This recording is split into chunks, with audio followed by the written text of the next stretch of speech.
Good morning po mga kapits. Ito po yung yung bagong version natin ng Maria. Siya. Ito yung sa sensor mo naman. Yan. Ito naman yung sa antena ng sensor mo. Charger, pwede sa cellphone mo. So means, pwede ka na rin gumamit ng power bank pag malobat. Yan mo dito. So mas pinaganda, mas pinadali ang paggamit. Pag nasa area ka na lobat, may power bank ka dala, gamit mo ng charger ng cellphone mo, pwede mo na siya magamit dito.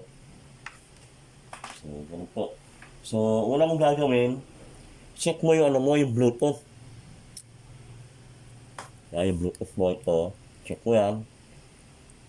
Ayan, mayroong arrow yan dito sa baba. Ayan, click mo yung icon ng Bluetooth.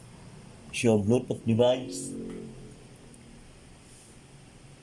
So, i-add mo lang Bluetooth mo. Pero, una mong gagawin, i-off mo muna, power on mo muna to. Yan, para mag-merge na yung dalawa. Mag-pairing sila. Yan. Siya. So, nakauna. I-add Bluetooth mo na siya. Sa mga baguhan lang sa hindi pa nakakaalam. Yan. Ngayon, i-click mo yung Bluetooth mo. Yan. Click mo yan. Yan. Ilalabas, Maria Tech 3D. Minsan na lumalabas dyan, unknown device. I-click mo rin yun. Para sliding yan. Double click. Yan, humihingi ng password. Ang ilalagay mo lang dito, 1, 2, 3, 4. Enter. Ulit na N. 1, 2, 3, 4. Connect. Yan. Hintay mo muna. Pag lumabas na yung paired, ibig sabihin, nag-connect na yung machine mo saka yung laptop mo. I-click mo na yung done. Yan.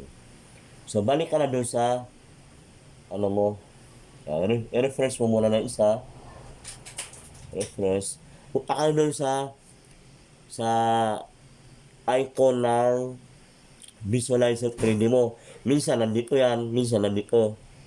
Yan. Pwede mo ilagay yan dito sa screen mo. Ako dito lang para di dumami dito yung ako. So, click mo yung isa. Click mo lang yes. Sa una, mahirap sa mga baguhan, pero sa mga nakagamit na napakadali lang. Kaya lipat mo yung pula. Click mo na ito. Pinakaano niya. Sa dulo, ito. Yan. I-zoom natin ng konti. Yan. Yan. Panoorin mo na itong browser ko. Ito. Click mo yan. Try natin mag-connect sa yan. Pili tayo ng com. Kung saan siya magkukonect, kung free ba, try natin. So ngayon, parallel na ang gamit natin.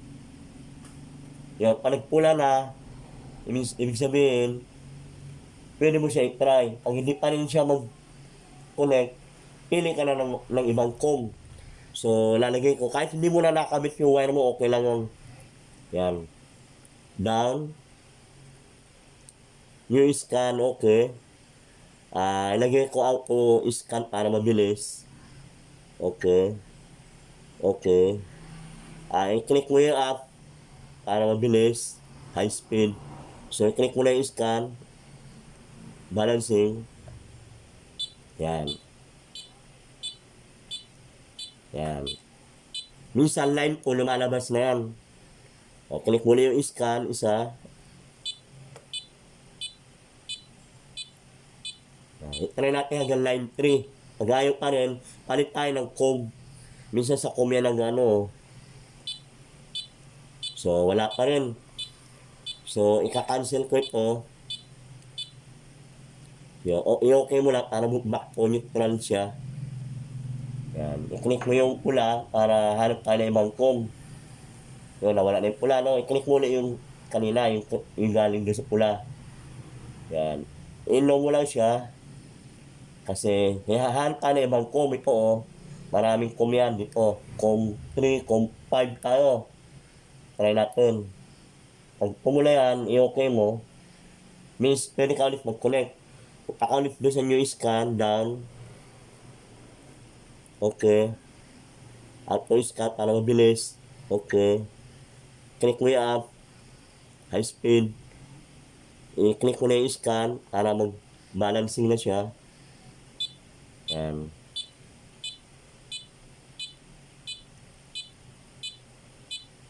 O, click mo ulit. Kailangan line 2 lalabas yun o line 3. So, ayaw pa rin. Hanap lang tayo ng ibang com. Yan. Kaya yung com ko ang dami kasi halo-halo ano dito. Merong Proton Elect. Merong yung Legend. Nandito. So, medyo marami siyang com doon. Mamimili tayo. Yan. I-cancel mo muna to. I-okay mo lang. I-click mo yung pula. Yan. Click mo yan. Low mo lang siya. Hanap ka ng com 4. Try natin kung magkoconnect ba. Pag pumula o hindi, bisa hindi siya para doon. Gaya yan, ayaw niya. I-okay mo lang, hanap ka ulit. No. Yan. Try mo yung com 6.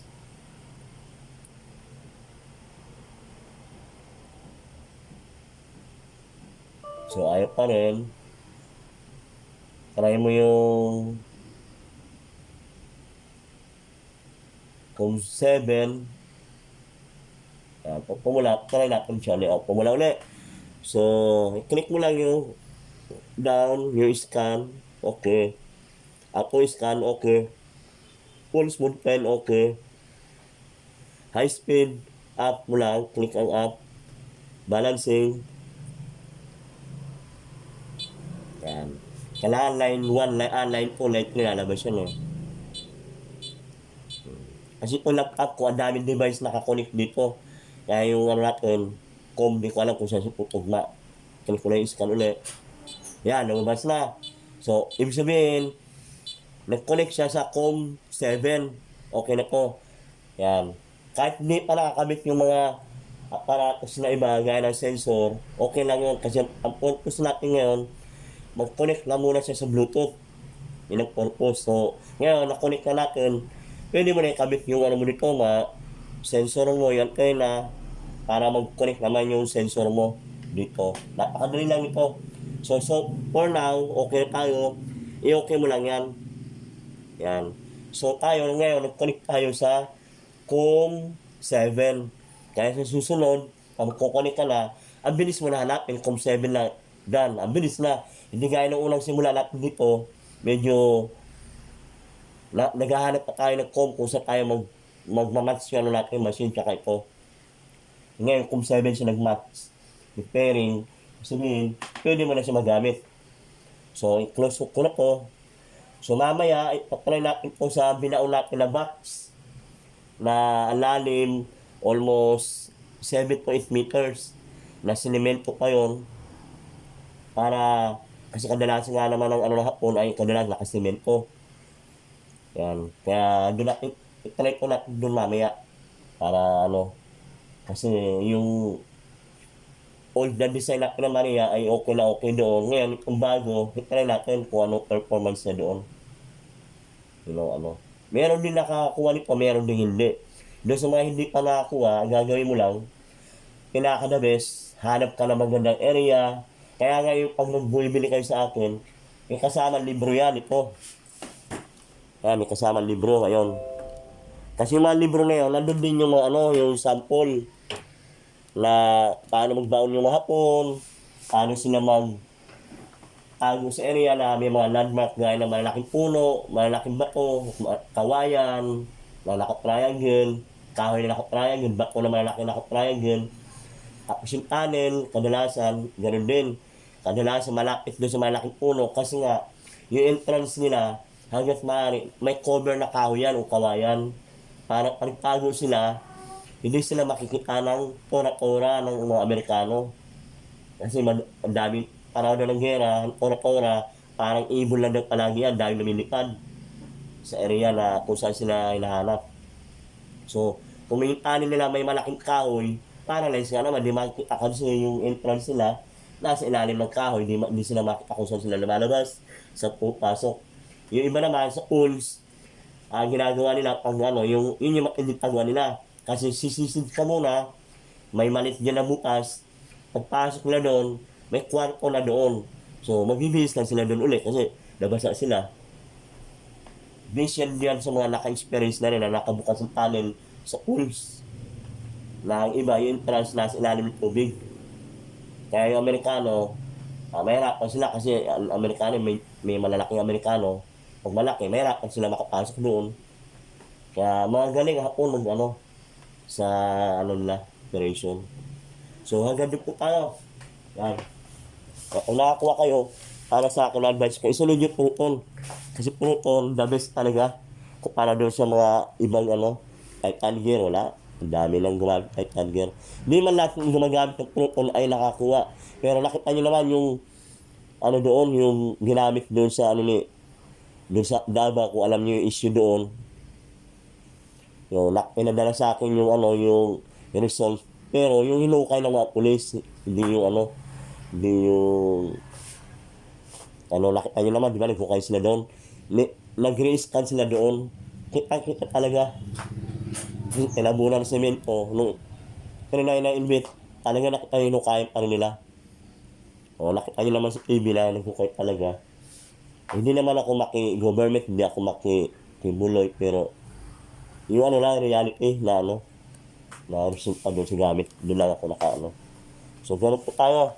Mabuhay po kayo dyan. God bless po. Yung mga libro natin na pinamimigay sa mga ano,